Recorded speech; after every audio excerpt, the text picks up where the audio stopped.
Well, sorry, folks, we skipped a week. I'm going to catch up here real quick. Uh, just this one will be short for the same reason as last week. We've had a sudden rush of emergency jobs and the like, so literally scraping for every moment. So, welcome to this latest podcast. This one will be short, and basically, I'm going to just do a quick show and tell as to what the difference is between a rules-based device like empath, which is an electrical signature analyzer. It's rules-based primarily, although we do have, and that's what I'll show you as well, the other part, which is the how shall we say the physics model or the physical model that you hear about, which is basically machine learning. Some people call it AI. It's machine learning. It's taking a look and it's kind of learning the system as it goes. And we'll do some show and tell, and then I'll discuss the differences. So this first one here that you'll see, this is the direct empath software, and it is showing me some rules. The rules are basically set. Let's see if I can get this here. Are basically set in here, and will include alarm levels, things like that. And then in harmonics, it's going to have stuff based on standards. So why is that important? Well, one of the reasons why it's important is it basically looks immediately at the data set that I've provided, and it provides me an answer. Sorry, well, it's trying to catch up. And in this case, it's telling me a couple of things, including when it pops back up here, that it's 113% loaded, that it has a harmonic distortion issue, and so on. Here we go. Voltage deviation is too much from the nameplate, meaning it exceeds the percentage I put in. Current variation, meaning that over and under current and so on. Percentage of load, it says 135.1%. So I can come over here now and say, okay, well, the running voltage, it's supposed to be 480 volts. That's interesting. It's dropped down for some reason. Actually, this I do have to investigate. But it's dropped down to 450 volts, which this is a 480 volt application. This is actually on a transformer. So the lowest it can go is 40 less than 480. So that would be, let's just say 50 less. So 430 volts, 432 volts would be the lowest that I can go here. I'm at 450 volts, which is more than 5%. So I'll have to take a look at that as well. Here's the why the current was called, because I have, it looks like an unbalanced current, as well as it looks like up at top, I have an unbalanced power factor. So usually what this combination up here means is either I have a loose connection, that would be the power factor, and as I come down, it's lightly loaded on that one. Everything else is 0.9. So that would indicate to me that I have something that I need to investigate. Okay, so it's a 2500 kVA transformer. I'm at 2886, which means it's slightly over. Frequencies, so it's got line frequency is close to 60 hertz. Total harmonic distortion in current and voltage is 3.775. That's why I called out that my harmonics were a little high, because it's above what I would expect to see. Okay, so I'll have to go back in later and take a look at that. But in any case, so when I'm done, I've got a little bit too much total harmonic distortion. I've got other voltage conditions. Now that means that the rules in the software have called that out based upon standards. Here's what's different when I talk about the physics-based model. A physics-based model is machine learning, and it goes through a training period. So this is the exact same machine we just looked at, and you see a flat line here. This is the trend on max kilowatt hours per, or max kilowatts per hour, I'm sorry. So that's the kilowatt hours. And up at top, you'll see anomaly detection. The anomaly detection, that is my rules-based model, or not my rules, but the other things I have in here are the rules-based model. This is the model-based, right? The rules, the physics-based model. And what it does is it just goes along and it takes a look and it says, okay, I've trained to these values. So this system is running at these particular values, whatever they are, and then all of a sudden something has changed. So this one here says that on May 3rd back here, it had a drop. So there it is. So something changed. It'll throw an alarm and tell me, hey, something's changed. So I would go take a look, see if I have an outage or if I have that.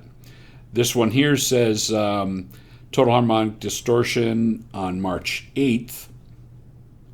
So I come down here, don't see it here, was higher than the expected 20.73, which was higher than 10.5. So something had to have happened. Probably a drop in load or something else, or something was brought online that had high harmonics. Or something else just happened to happen that day, and it happened briefly, and then it threw an alarm, which when I did check it, by the way, it was a false positive. And then this one here is power factor variations. That's this here. And, you know, when it threw that back on April 27th, it was suggesting that something was going on. In the meantime, I can come over here and say, okay, my anomaly, these are the primary anomaly alarms. Now I can go back in and explore them all, but let's take a look and see what's going on here.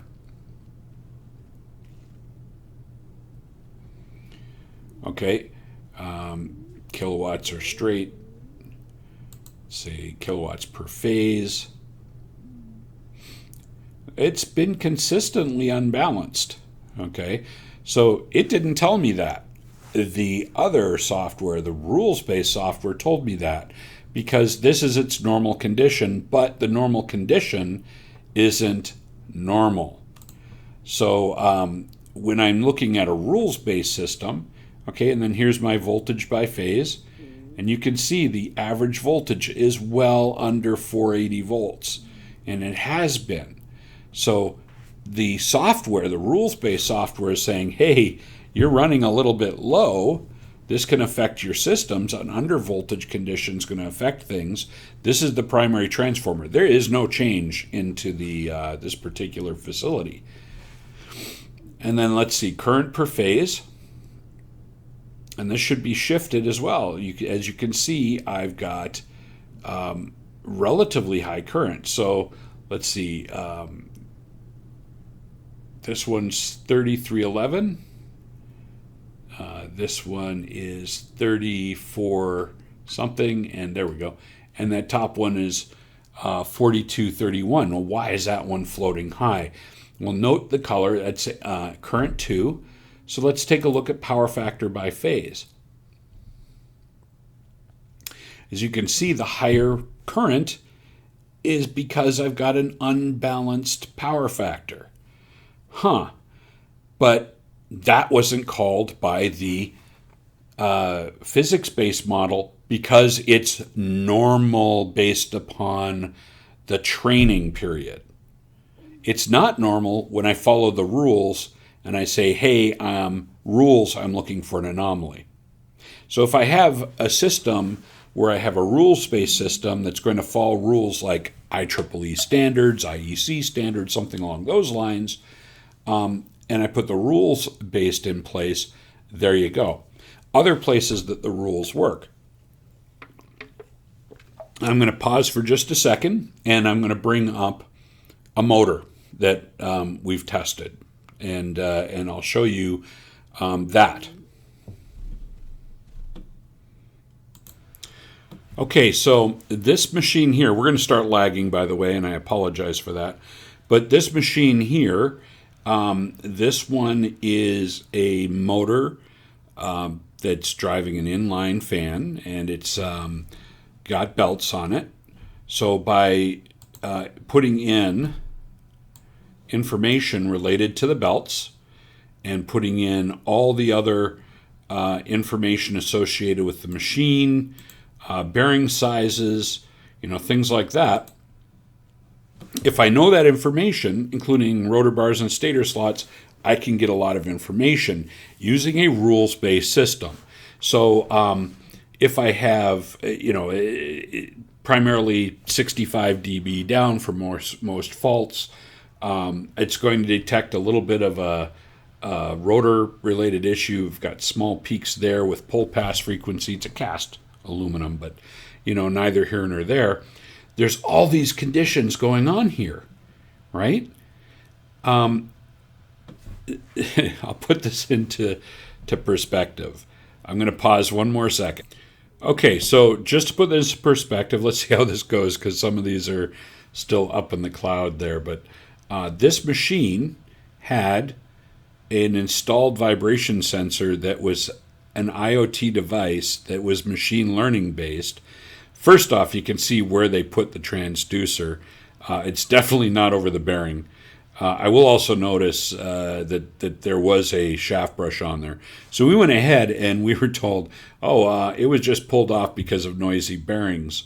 So we went ahead and test ran it, and to put it mildly, it blew up.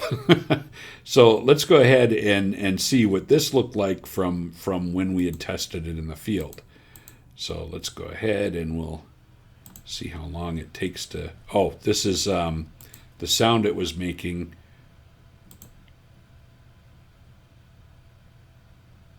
I guess we can't hear the sound. Oh, there it is.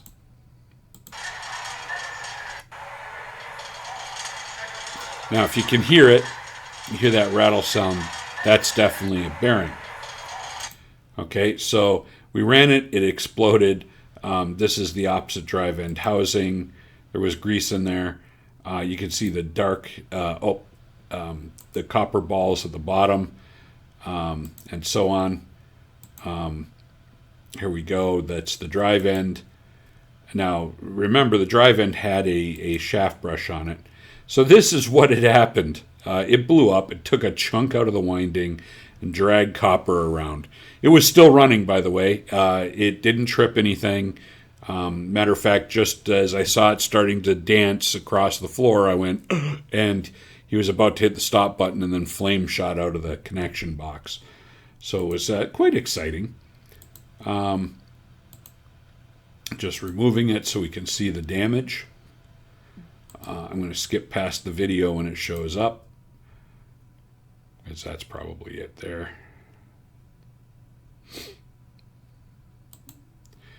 And this is the opposite drive end bearing. That is what was making all the noise. Completely spalled out. Now, it had grease present, and this was not due to fluting. This was instead due to a tight application, plus the tension, I guess, on the belt. So just more shots of the same thing. That's the outer race for the same part. Everything rode right in dead center there. Okay, so, and then, of course, the outside, all the fretting and wear on the housing. So the outer housing was a little loose. The inner race was really tight, so it had a loss of clearance. Now, on the drive end, you can see the ball is a little off-center. It's still within that radius on the bottom, so it is a bit of a thrust, but it's not horribly bad. But it's interesting that that's there. Where it is, because on the other one, when we see it, we'll see that the bearing's actually probably not located properly in the housing. And even better, that's fluting. So even with the shaft brush in place, we had fluting.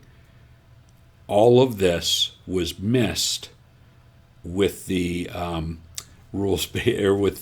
physics-based system, but it was detected with the rules-based system. Now, I've heard people say, you need a PhD to understand this. We built the rules into the software, folks. So basically, on the salesy bit, no, you don't need the PhD to have it analyze the data for you. it automatically does it. The reason why people say that you need a PhD or something, or somebody with my level of experience to look at the data, is because their stuff doesn't work. Just keep that in mind. This is one of the only ones that will throw up a combination of things like this software said mechanical damage. Well, obviously, mechanical damage is with the stator. So this was while we were, yeah. So there was already a problem with the stator when it blew.